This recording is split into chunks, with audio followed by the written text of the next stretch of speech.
Welcome to the Nebraska Hawks Nest. These guys are brave.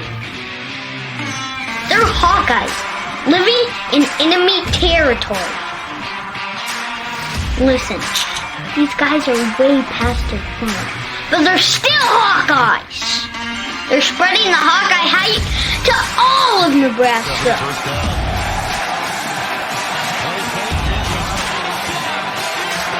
The frost advisory is canceled. Corn Huskers, more like corn suckers. Are you ready for this podcast? Let's go Hawks!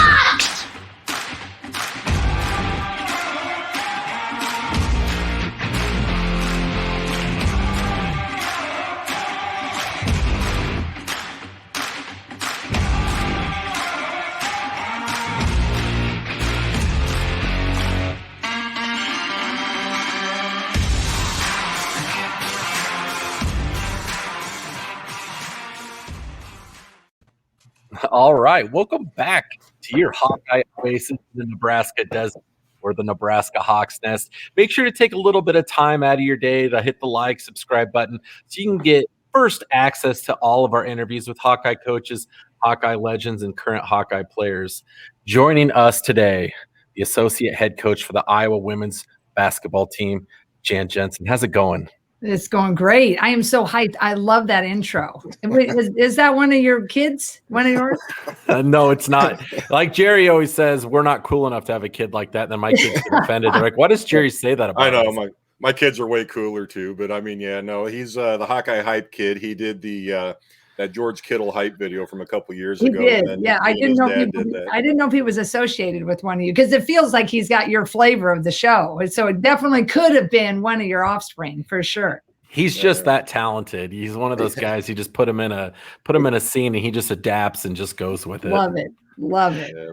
So, Coach, I don't know how many Hawkeye fans really know how phenomenal of a basketball player you were growing up and maybe even still are. Tell us a little bit of not anymore. Tell us a little bit about your playing career, because I mean, you had an amazing high school career, just absolutely shredded it on the offensive end and had a great career at Drake. Walk us through what your recruitment process was like at a high school and what other schools were you strongly considering other than Drake? Right. Well, thank you, number one, for remembering back in those darker ages. But I was really blessed. I was at the end of that 6-on-6 era of scoring. Yeah. If those of you that are old enough to remember, the state of Iowa was really known for its 6-on-6 tournaments. Basically, that was 2 games of 3-on-3. So the forwards were shooters, the defenders were called guards, and you never crossed half court. But I was able to score a lot of points in high school, which got me a lot of national attention. And then I had a really good AAU summer, which got me nationally recruited.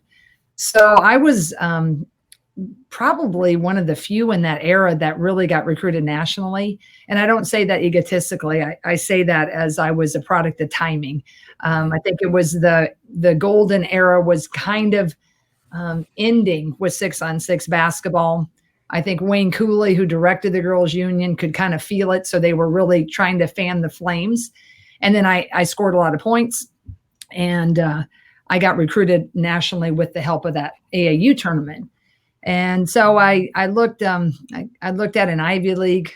I picked Harvard in the Ivies. I heard from Stanford. I heard from Tennessee, who was a power. I certainly heard from Iowa. Drake back then, they were the ones in the Elite Eight. And the Power Fives hadn't really kicked in yet. There wasn't all of that football money yet. Okay. And it was a really fun process. And being a farm girl from Southwest Iowa I had a lot of the recruiting hype that I'm now a part of on this end. Kind of earlier, it felt like, or the beginning of that. So I was really blessed. We had a blast, my folks and I, going through that. And I made a tremendous choice in Drake. The people at Drake, the timing of Drake, just had a great career. It led to a pro career overseas. we ended up winning the German Cup over there, which was fun. And then Lisa took a chance on me as a really young coach. And I was going to be a GA, which is usually the way you do things. And then she had a coach leave, wasn't really happy with the search of candidates because it was so late. So she and the athletic director gave me a full-time job right out of the chutes. So that kind of cemented the loyalty both ways. So probably bored with everybody, but that gives you a little bit of my background, and the sport's been really, really good to me. And so has the state. Well, Coach, just in the spirit of transparency, Adam's not old enough to remember that stuff, but I am. So you'll know who came up with the facts for this interview.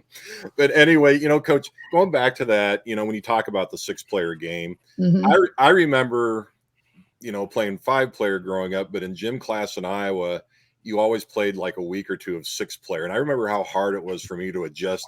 I kept wanting to run over the half court. Right. How difficult is that in the other, how difficult was it for you to transition to the 5-player game from the 6-player game as you came up through the ranks? It definitely was harder. And the reason I think the 6-on-6 became old fashioned, if you will, or out of touch, out of date, is because if you were selected to be a guard or just a defender, you really couldn't showcase anything for the college recruiters if you wanted to be recruited. Now, there needs to be said, though, a lot of young girls, they raised their hands to play defense the whole time. I mean, they loved it. They were proud of that, which means crazy to me, being offensive minded. But that's why the shift needed to happen. But it was really hard, even as a shooter, because you just weren't used to having to run up and down. But the game was called differently. It wasn't, you weren't allowed to be real physical. For instance, in that game, if you stood outside the paint, you could hold the ball to your defender. If they even slapped the ball, that was a foul. Really? Now, when you're in the paint, then it could be pretty physical, right, at times. But that transitioning, I remember my first time at Drake, even though I'd played summer 5-on-5 rules with AAU, the first couple times I just got it slapped and they'd score a full court layup. Sure. So it took me till about Christmas to get kind of used to that full court. And then after that, it came full circle, but it took a while. Coach, how did your passion for basketball develop at a young age? Did you have any outside influences? What really got you playing basketball?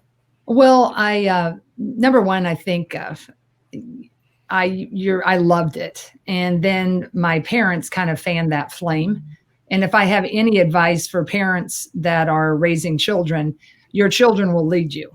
No matter how much that you want them to start for the Hawkeyes or throw the winning winning touchdown, if they don't have that drive and they're basically taking you to a practice or asking you how they can get better, it's going to be a little tough sledding. And I've seen that a lot in my career, just as a little aside. Sometimes they need encouragement. I have kids too that like to play PlayStation instead of get out there, right, and maybe work on their ball handling. But for the most part, the kids will lead you. And I just loved it. And I mentioned earlier how I was really blessed and with timing. I had a tremendous high school coach who saw some promise in me coming up. Great supportive parents. But I just, modeling is so important. When I was in 3rd grade, my high school team made it to the state tournament. And so I remember looking at them thinking like, hey, I want to do that. I want to be that state tournament team. I want to be the one on the school bus that gets the sirens leading them to Des Moines and all that stuff. So I had a strong work ethic. I really do. I don't know if I have much, but I am confident in my work ethic. And my dad really modeled that, and my parents. And then I just had a lot of supportive people. Had tremendous role models in my parents, my grandmothers. And then I had teammates that really allowed me to shine. And like when I played that 6-on-6, I averaged a ton of points because that system that my coach had in high school, not atypical to a lot of great 6-on-6 teams. You had one person that scored a whole heck of a lot. And now when I've been a coach all these years, I look back and think, oh my gosh, I'm so thankful I had friends and the parents didn't hate me and all that, because 66 points a game. I thought that might have been a typo. yeah, there you go. Thank you for sharing that. Yes. So that was crazy, right? I look back on it, crazy numbers, but it was the way in which we won and the team succeeded. I think it was the way in which I had a coach, Rod Hoig. God bless his soul. He passed away a couple of years ago, but he was a tremendous coach, and he was really good at that culture and chemistry piece. And our teammates bought in, and I just really worked at it relentlessly and wanted to try and take it to the highest level. And there wasn't very many professional players back in the day, and there was no WNBA back then. So I had to go to Europe if that was going to happen. And so I just, I worked hard, but I got pretty fortunate too. Coach, we talked about coming into this that basically just, as we followed you on social media, you're just always on the go. You're always working. You touched on the work ethic you've always had. And you said that, explain a little bit more, like how your dad, you said he really, was an influence in that. But I mean, have you been that way from a young age? Because as we're going to find out through this, you're highly accomplished in any endeavor you've taken on. So anyway, but, that's just come naturally, or, how did that develop when you were growing up? Well, I think you kind of have to be wired to really get after it. And I think I was wired like that. Part of it can be when you're competitive, if you're a humble competitor, I mean, there's that. I really believe you have to be hungry, humble, and smart. And when you're competitive, you understand that everybody's working hard, right? I just had a motto that no one would work harder than me. They might work just as hard, but I was never, ever going to be outworked. They might be bigger, faster, stronger. Even now, today in my life, there might be some more creative recruiters, or, they have different plans that they discover first or whatever, but I'm not going to be outworked. So I think there's an innate quality to that. I think you look at your circle of friends, and some guys are just like, they just get after it. Some guys like to sleep in till 10 after, a night of partying on Fridays, right? And they get up and they work pretty hard then, but getting up at 6 o'clock is not really in their makeup, right? It's just who they are, and what every individual, I think, is going to demand of themselves. So I think I kind of had a makeup like that. But when I was growing up on the farm, I was the farm kid. So my dad, those big 5-gallon buckets, he would, he was feeding, like, say we had a few hogs or like a few calves that were pinned off for whatever reason. I'll never forget. He would go to the bin and he'd fill them with corn, and he would run from barn to barn. He didn't walk. So he was holding them out here and running in his overalls and his boots. And I mean, that's just what my dad did, right? And just like every farmer, they get up in the morning and they're out in the fields. We took them lunch, my mom and I, and, when you're little, comes home at 10 o'clock. So there was just a certain way of doing things. And I think that if you're lucky enough to see that, and then you have a personality of which you're driven to model that, I think good things can happen as you're then growing up. Yeah. And just to put your, when we talked about that 66-point scoring average in high school, you led the nation that year. And then you also then at Drake, I believe, average was it 29.7 points your senior year, and led the nation in scoring. Done your homework there. Drake. Well, you're one of, I don't know how many players, but you're only one of a few that have probably led the nation in high school and in college in scoring. So, I mean, it's a high accomplishment. But, and then secondly, to put it in perspective, your 66 points average, Adam and I think combined maybe didn't even score 66 points total in high school. So, it's only if he scored 64 more than I did. So, it's. Yeah. So it goes back to, you have my friends. I mean, think of the times I had to shoot it. I was pretty efficient as a shooter, but still I shot it a lot. And that was pre 3-point line as well. Yeah, it was. It definitely was. That's I did a lot kind of in by the basket, a lot of 3-point plays. I love the crossover move. It's one of our post signature moves here. And I think I've always loved it.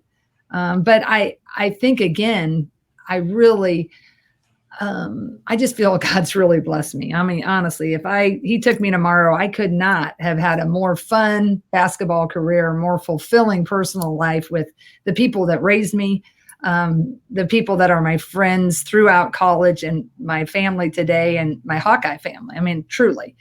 So I say that because I've worked hard, but I had two coaches that were, I mean, almost like if you could have picked them for my skill set, that's who they were. They liked to score, and they were able to be really creative, even when people kept throwing doubles and triples sometimes at me in college and in high school. Because a triple is what you would have on that 3-on-3 game, is when the ball was going inside, like you could just drop down sometimes and just take your chances on me trying to find someone, out in the perimeter.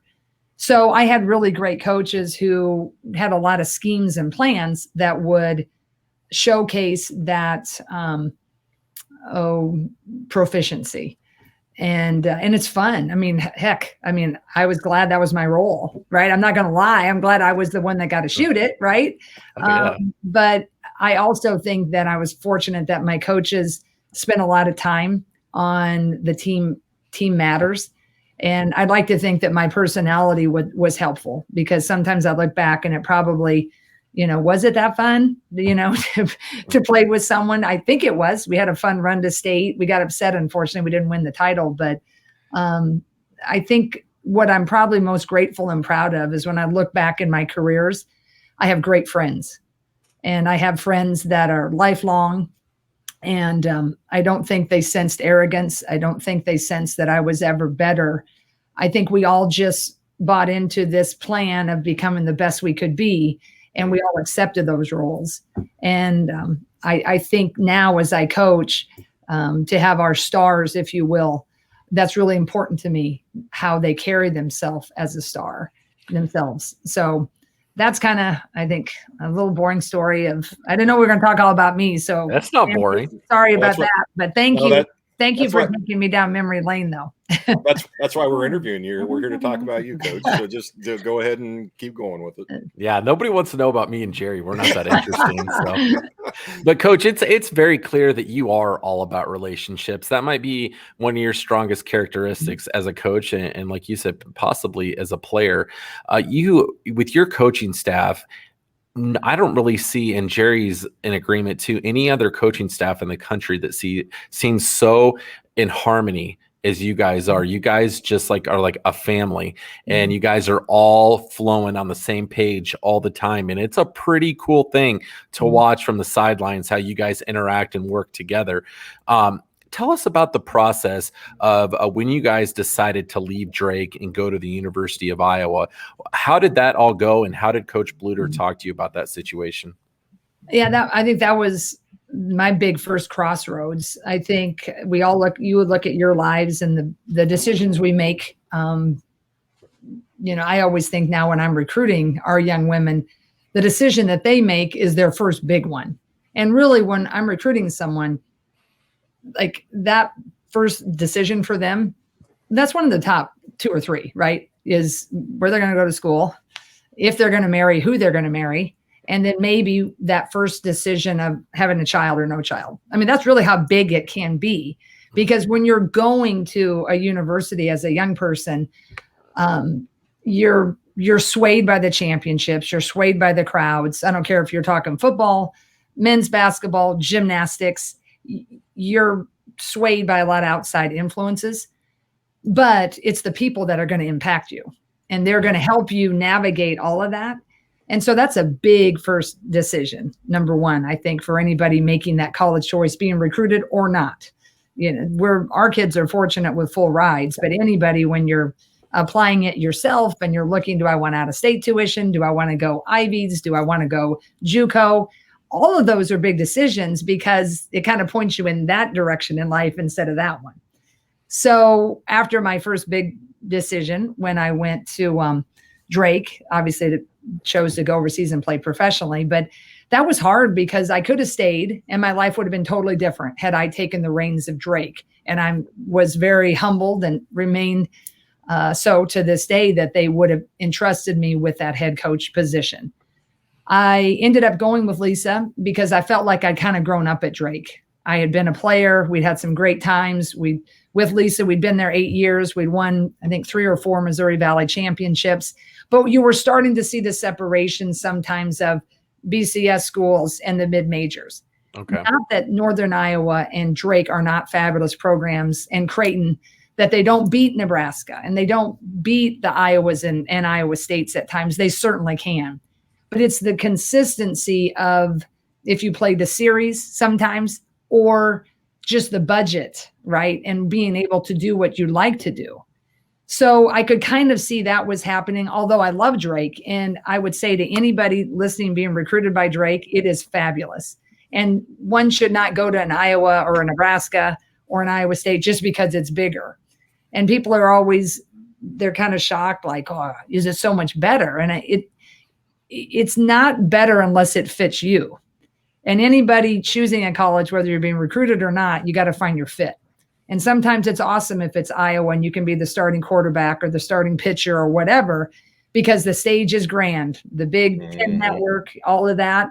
But if you go somewhere where you're not really addressing your fit, you're never going to shine. So I want to be clear on that. I'm not so arrogant. I love Iowa, and it is, to me, the very best public university, and it's the best in the state.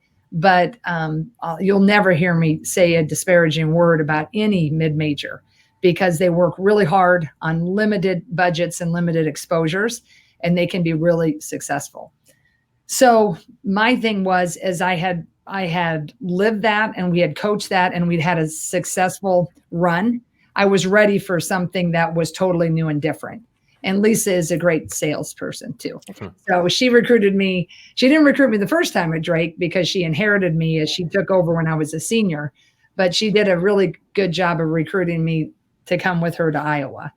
And then the rest is history, because we came here to make an impact, to win some championships, harder to do, harder to sustain at this level. And you quickly find out when you're here, they're rare when you get to cut down the nets. But if you can be in that top 4 and you can stick around and be on this coaching staff for 22 years now, you're really grateful. So that's why I came over. And now we're in this exciting era, and we built it with a blueprint that we really believe in. And I don't think we've compromised our standards. And so we've stayed together. I've had some opportunities to be a head coach. And I don't say that egotistically, but I say that with the fact that Iowa was really special. And coaching with your great friends, I think sometimes in our profession, everything's a stepping stone. And I'm not saying that that's incorrect way to, design, everybody's individual life. But I haven't been wired that I have to make this crazy amount of money. I make great money. I to get to do what I do in a place that I love and raise my kids here. And I mean, Iowa is amazing. So it's kind of been the perfect formula. Lisa have a great right hand and left hand, and Jenny Fitzgerald. We've been coaching together all these years. It does help with the consistency. It helps with the just the flow, as you said. Like the highs are even greater and the lows aren't as low when you have that extreme loyalty. And it just makes it so fun, because they truly are our family. Lisa's kids, my kids, Jenny, all that. And our players, I think we've been able to attract a great level of kid and family because we have that consistency. I don't know about you, Jerry, but like the one thing that I admire about Coach the most, sorry to cut you off, Jerry, is the your perspective on life and your career, that you're so comfortable and happy where you are. Most people, especially in your profession, are always kind of looking like you said, stepping stones, trying to get to the next thing. And you've been noted in the past as saying, I'm not going to live somebody else's story. This is my story. This is what I'm doing. And I just know that Hawkeye fans really admire that about you and feel extremely blessed to have you as the associate head coach. Oh, you're sweet to say.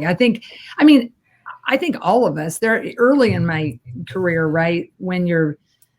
Every time you get an opportunity, there's stress. It used to be for a while, every spring, I was kind of dreading it because I would get these opportunities to pursue head coaching.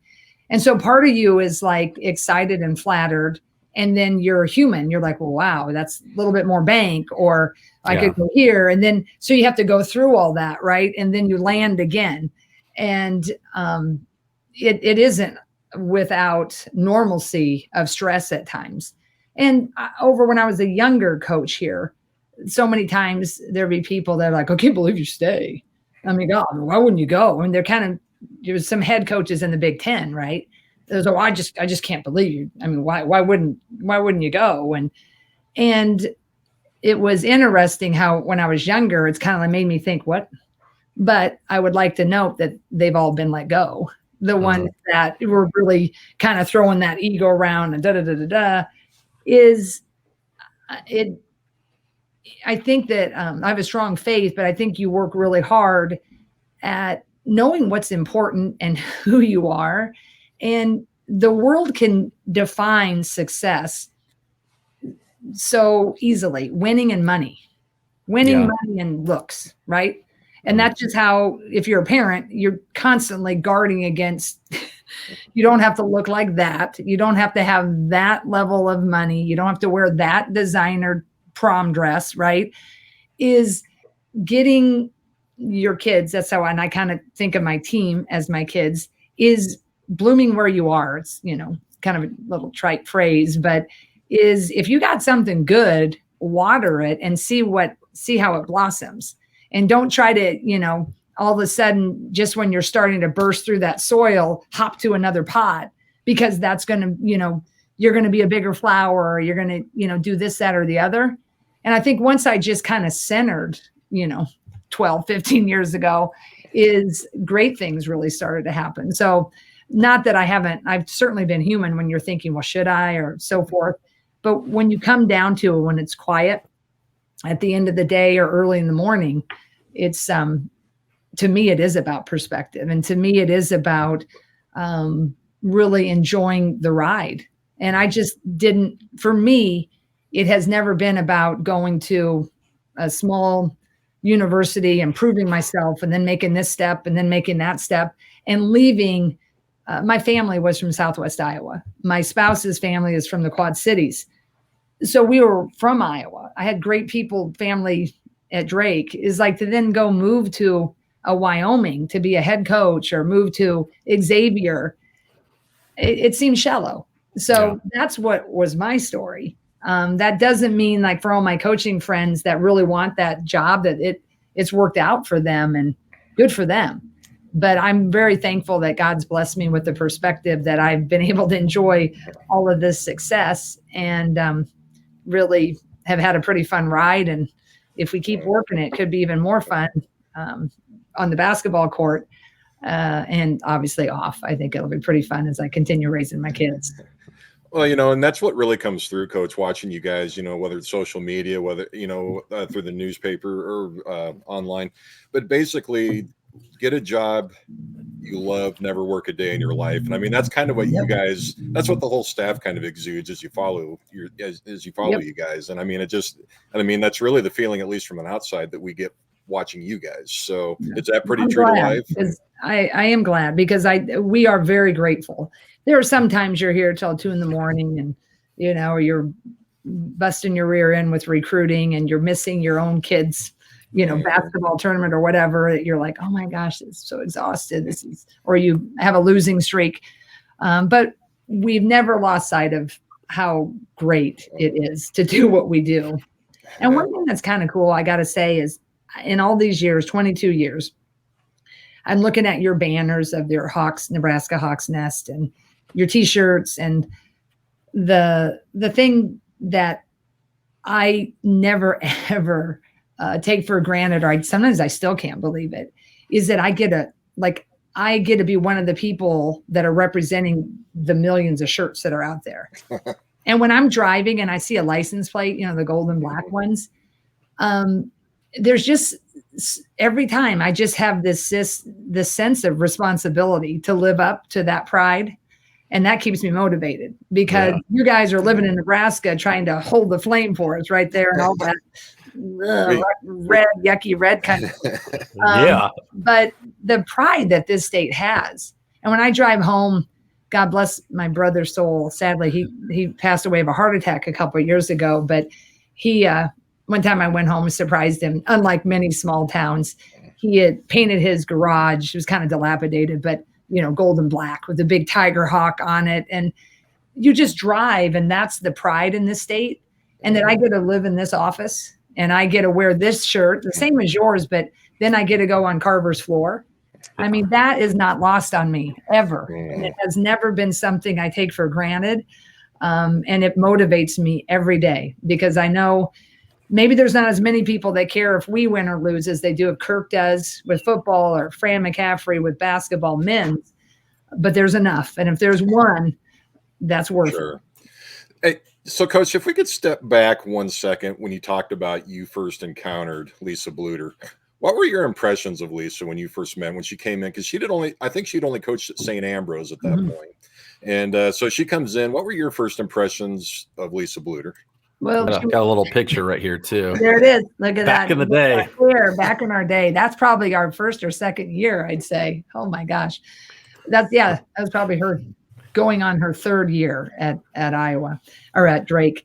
She was really young and had a real nice little bounce about it, I remember. But how kids, when my senior year, when she took over, as anybody is, when the coach that recruits you leaves, and now you got to learn a new system, especially when you're a senior, you're like, oh, gosh, I don't really want to do this.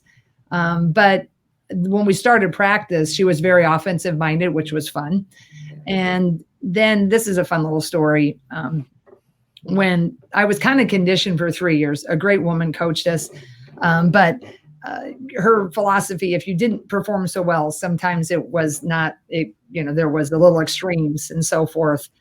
So anyway, Lisa took over. We flew to Hawaii, and we were in Hawaii, and we got beat by 25 points by the 4th ranked team in the country.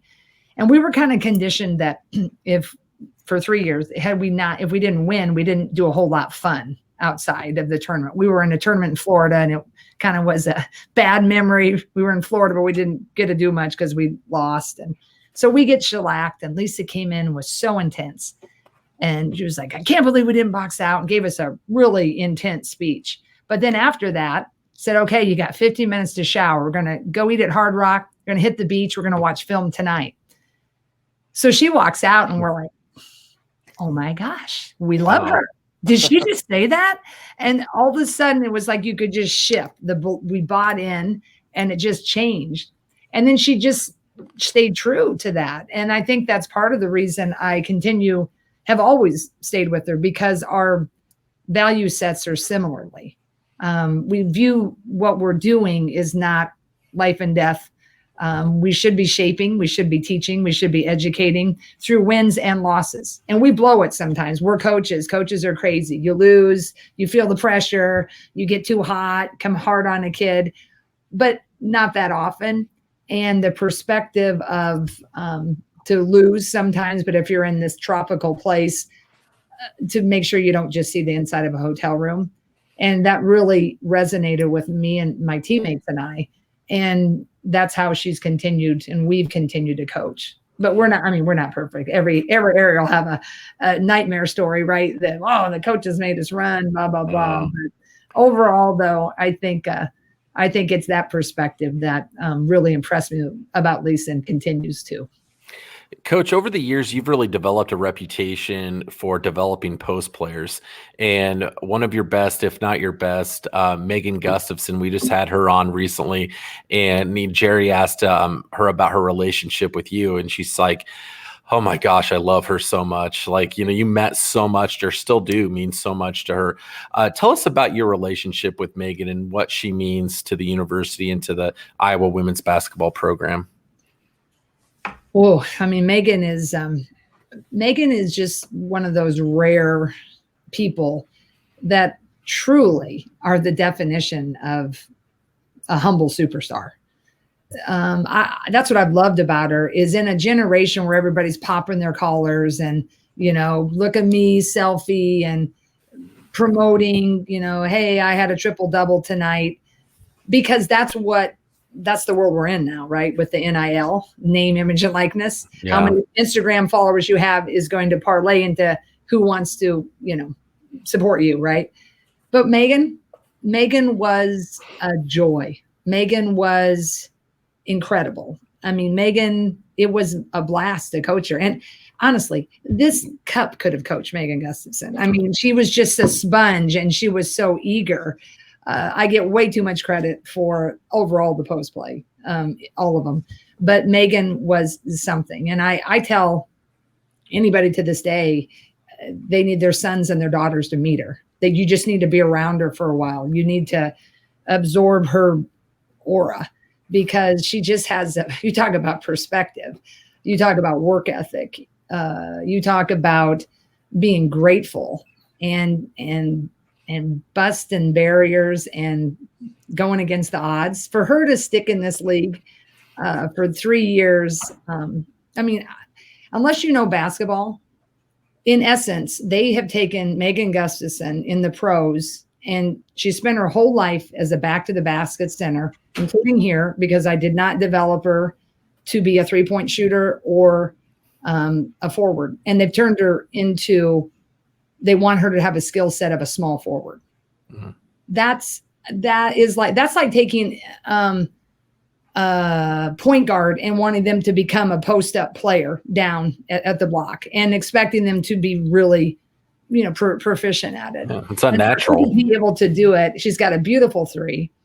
She's leaned up her body, committed at a level I couldn't believe that she got to, and handles the ball now.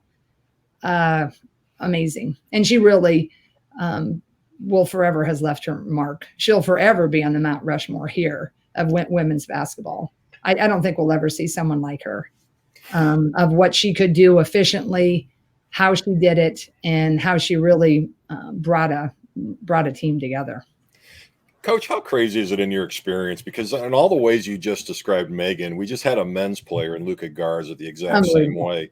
I mean, how unique has that got to be as Hawkeye fans for us to be able to see two players basically within a year or two of each other have those kinds of, it's just incredible. And so often you feel like maybe it gets lost already with Megan having been gone a couple of years, but I tried to get Megan to claim she was better than Luka, but she wouldn't do it. I can't. I know she was too humble. Can we get you to make that claim for her?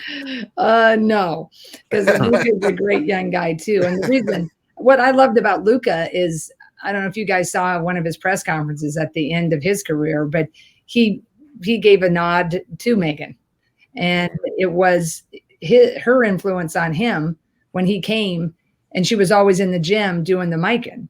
And he would just watching her work out, and he went up and started talking to her. And to me, that was such a tremendous statement, because we continue to need more men respecting and treating women with a mutual level of appreciation. And it's going to start with people who are actually in the arenas doing it. It's easy for all the guys to sit out there and get mad at Jordan Bohannon for missing a 3-pointer, get mad at, the WNBA who wants to try to get more exposure and tell the women to get in the kitchen, and they've never really been in the arena, right? So we're never going to reach those people. And I've never been about like our team is better than Fran's or better than Steve Alford's, or we need to be supported more than Kirk Ferentz. Never. It's never about that for women. It's just about maybe wanting just a little respect for the hard work they put in. Yeah. And that's all I think most of us as women that are in it would like. And we don't often always get that. So Luka, I would never ever get in a little sparring match between those two, because I think they'd be a great co-ed post duo if we had such a league. But you talk about that time frame, and both national players of the year within 3 years of each other, man, and they're so similar. Luka, with the men's game though, they, our men's style, they were letting him shoot that three a little bit earlier. That just isn't part of our coaching staff's philosophy. But man, both of them, the same in our little realm when Megan was getting drafted, same question marks. Could she do it? She's not really a big, can Luka really be the big? He's not Giannis, right? And now his summer league's looking like he's pretty good. Yeah. You just gave me an idea, though. How cool would that be if we could have a co-ed basketball in college basketball? Imagine what that Iowa team could be from the last 5 years. Oh, man. That'd be really fun. Because we got a couple great point guards. We could pick some of our guards on the men's side, but with Caitlin Clark, Megan for two of ours, and then Luka, Joe, that'd be all right. We'd be okay. I'd be pretty confident in our chances there. Yeah, I would too. So, Coach, in these interviews, we always like to get to know the coach or the player a little bit more than just like, the average fan watching on TV. So, kind of bring us into your home after a big victory. You go home after a big win and you get to put up your feet and relax. What's Coach going to do? What's going to be maybe her drink of choice for the night? She's going to listen to some music and watch some TV. How do you celebrate a big victory? Well, depending on the timing, right, is as we've gotten older, some of the big victories we have forced ourselves to not turn the video on right away or turn the page and start on the next one if you have like a couple of days. But if a big victory would be a gin and tonic for me. All right. I don't drink a lot. I'm kind of 2 drinks max if I do more than one. But I love a good gin and tonic, and I like a top shelf gin. Okay. Not that, like top shelf gin, top shelf coffee. Other than that, I'm pretty easy. Decent wine. I don't know my wines, but I do enjoy a nice gin and tonic for a celebration, or a cookie or a Snickers Blizzard. They don't have Snickers anymore because of the peanut allergies. That was my favorite. Through the turtle one, whatever that is, pecan cluster now. Okay. I'm just as happy with that. I do like music a lot. I don't listen to music maybe after the game, like a big win, but I love all genres of music. In fact, I'm going to Maroon 5 at Wrigley on August 30th. Nice. Kind of adjusted the schedule. I wouldn't maybe have scheduled that one, but I had a nephew that he and his girlfriend couldn't go, and he was trying to get rid of the tickets. So it kind of worked to be able to do that. But I have a little theory I'd like to share with you too, or a little way I live my life. I think that regardless of your appreciation of music, whatever genre you really like, you should always go to a concert, if you can, of any artist that goes by one name. Interesting. Beyonce, Dolly, Adele, Prince. Drake. I mean, like you're just kind of like, if you're one name status, Cash, like if you could have seen Johnny Cash, like those kind of, you just need to go and be part of it. So then in the conversations, you're going to be at some cocktail party and they're like, did you see, Bruce Springsteen in concert? Okay. Yeah, as a matter of fact, I did. So that's what I think. So you just got to go. You just go and be part of it. We need to ask you this because we've asked a couple other people this question. I think you'd be perfect for this.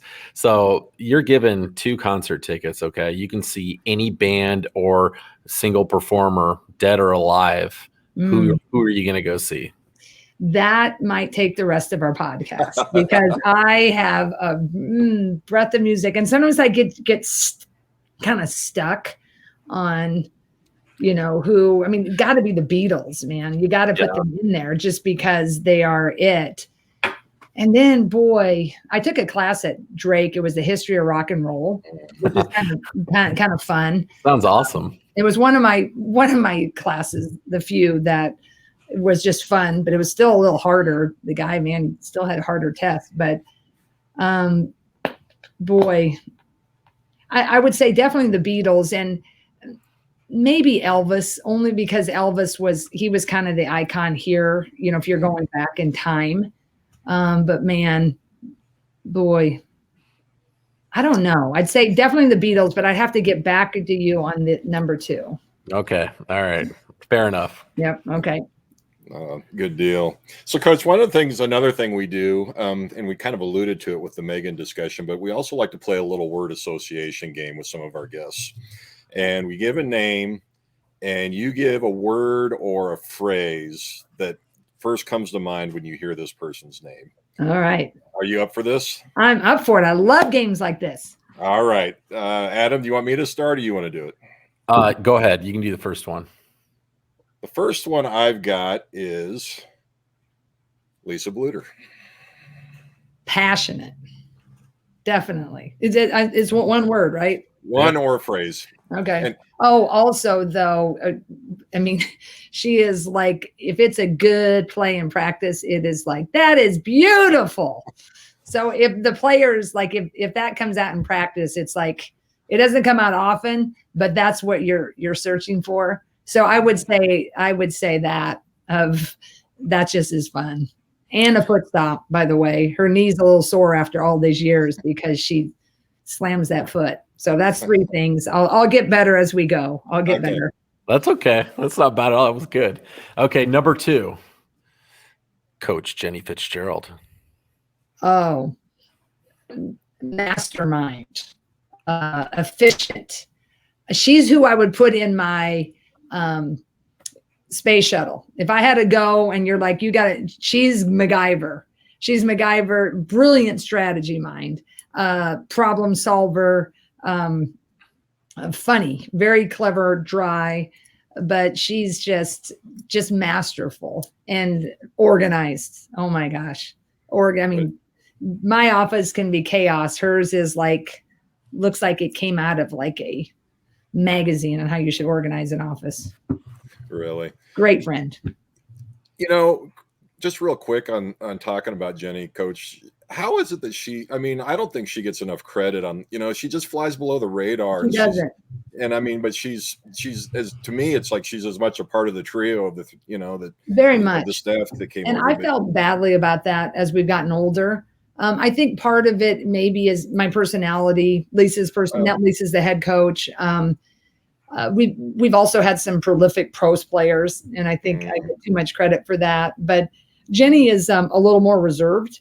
That's kind of what I was going to ask you, if it was more personality or just kind of a little bit more just reserved when it comes to being out. Like I really maybe enjoy like a big Hawkeye setting.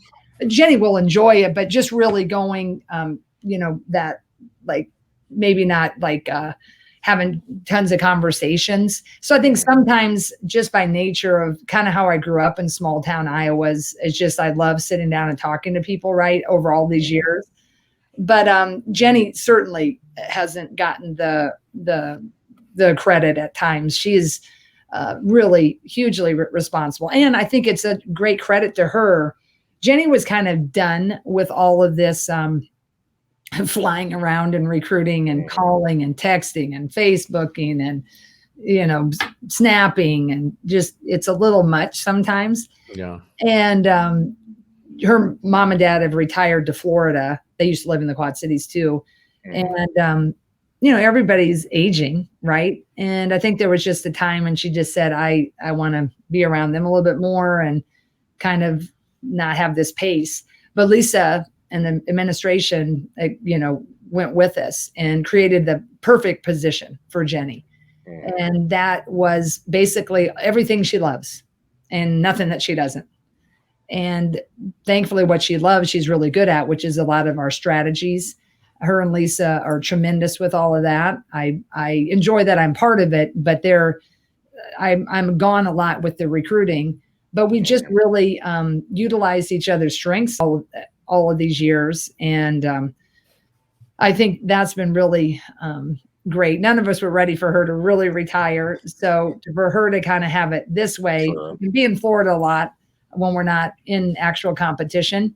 But to be able that she's still on staff and a very integral part of it, that's a big sign of respect. And I think now our small fan base, the people who've been with us, they've always realized that. But I appreciate you saying that because I think she needs a lot more credit, and I likely need a lot less. So. This game really went off the rails completely. Well, I was just going to say, so we're going to go back to this game. We're going to throw a name out here that we have not discussed yet. Okay.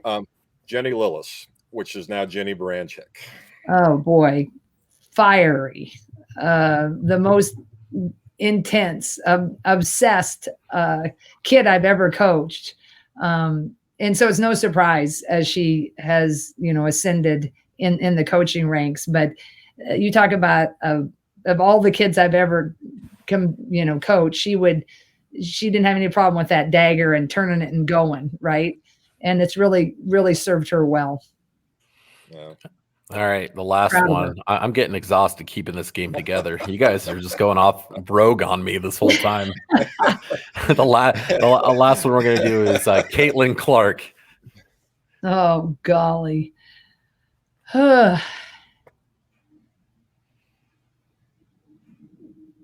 Man, that one, she is, really amazing. Unpredictable, fun, just confident, swagger, just gonna be iconic. Yeah. She really just has she has a way about her that is really fun. It's rare. It's those kids that they got it. You just it's that borderline of that they're very confident. If you don't, if they're not on your team, oh, she's arrogant. For a woman, if it's a guy, oh, that guy's so competitive, right? There can be sometimes people that it can hit them the wrong way, the way she comes at you. But she's just so talented and so great, grateful that we got her. And she's she's been her whole life being so great that she's had to do so much and she's able to sustain that. And then now it's really been a fun challenge for her and us is continuing to refine her game while she soars, but bringing everybody along with her. But she's just really just a fun presence in practice. And she's able to elevate everybody's thinking around her. When she came in and said, I want to go to the Final Four, very few people say that, right? They're just too worried that they may not live up to it. And she didn't think about not living up to it. And to be able to have that presence in your locker room every day is amazing. So I got a lot of descriptors for her. Sometimes you can you got to settle her down, but that's what makes it really a challenging and fun. But she's special, guys. Really. I'm never playing this game with you guys again. Hey guys, brevity's not my thing. We know that. If you know my world, I fail at the game, but I gave information. Sorry. No worries. I am an expert out of long answers to short questions myself. But I just want to note that the last two we talked about, Jenny and Caitlin, are also fellow Dowling alumnus. So I got to give Dowling the shout out. Give the Dowling shout out. I love Dowling. We've recruited Dowling many, many times throughout our career. And I'm going to give a shout out for Bob and Sharon Hansen, who laid the foundation at Dowling. And their current coach, Kristen Meyer, does a phenomenal job. She's really, really good. There are so many great coaches in our state, but the Des Moines area, boy, God, there's some good ones there. But I think Kristen did a great job beginning to develop Caitlin, her AAU system, Dixon, Jensen and company. Everybody, helped her get to that level. Now we're trying to refine her. So we're all have enjoyed that. And I just, the Clark family, great people. And so we're really excited about, continuing to go here with Caitlin.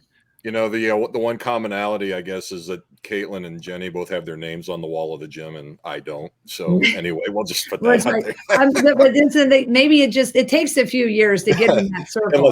unless they're going to put up a podcasting thing, so maybe I've still got a chance. They might. There you go. There you go. All right, Coach, we're in Carver Hawkeye Arena right now. All right. It's me and you and Jerry. I'm sitting on the sidelines, just kind of hanging out, relaxing. We're going to roll the ball out on the court and you're going to play Jerry one-on-one. How long is it going to take you to put him away? Oh boy. You know what? I feel so honored that you want me on your podcast. So I don't think I better start with my smack talking now. Bring it. I'll go Do ahead. Do it. Just bring Well, it. it depends. Like if he's going to take me out to the 3-point, I didn't spend my life out there. Now I can make a few of them. But if we stay inside the arc, I like my chances within 5. Yeah. I'd say, unless Jerry, do you play noon ball? If you play noon ball and stuff, then I got to No, I used to play all sorts of pickup, but I've hit an age now where the golf game has taken over, and so it just happens, doesn't it? Where all of It a sudden does. you realize I don't think my body wants to do that like that anymore. Don't you guys like how when I set the scenario, I'm the one sitting on the sideline Yeah, I did like watching? that. Well, I wish who would win between you two? That's the question. Well, again, it's the difference, though, because I did grow up playing back to the basket, and Adam was too chicken to do that. He'd just run around outside on the arc, where he didn't have shooting threes. He didn't have anybody touching him, so it was. Yeah, exactly. He wasn't I'm all ready. about the physicality too. Like you got to bring it in there. Being a post coach, you got to love it. Embrace that contact. He was too busy trying to be the original Steph Curry. He didn't have the blue collar work ethic to go down in the paint. So I put on all this beef at an older age. I didn't have this on me when I was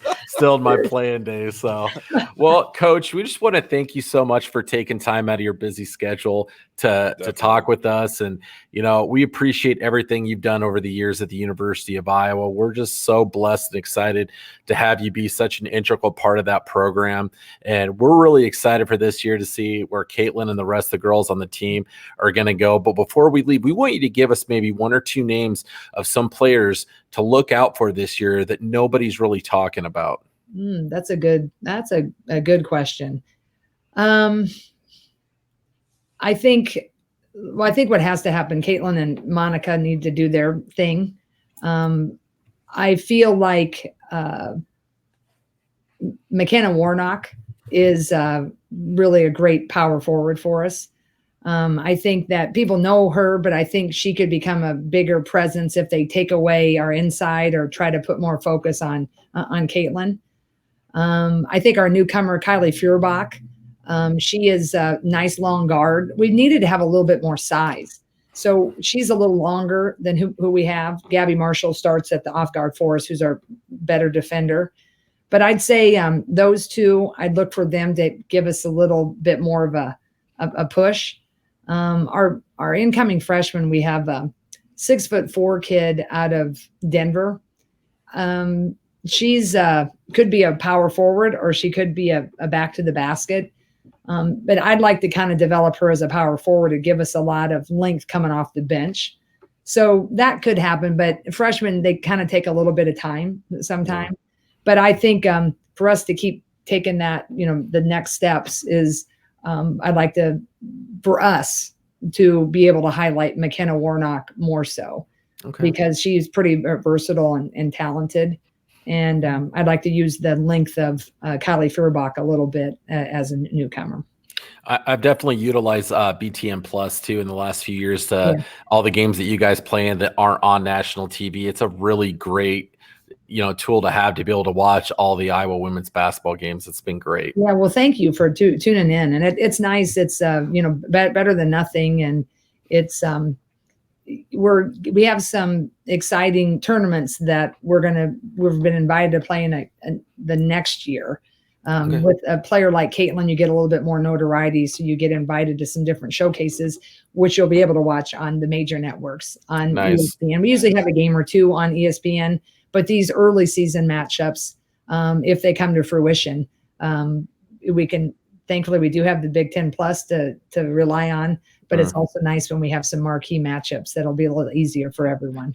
And I gotta say, man, we got the sickest uniforms in Division I basketball. Those are so sweet. They are good ones. I got to give a shout out to our Abby Emmert Stamp and Catherine Reynolds, player development, and Hannah Bluder's our ops. But they do a great job working with Nike and bringing that script back. That's cool.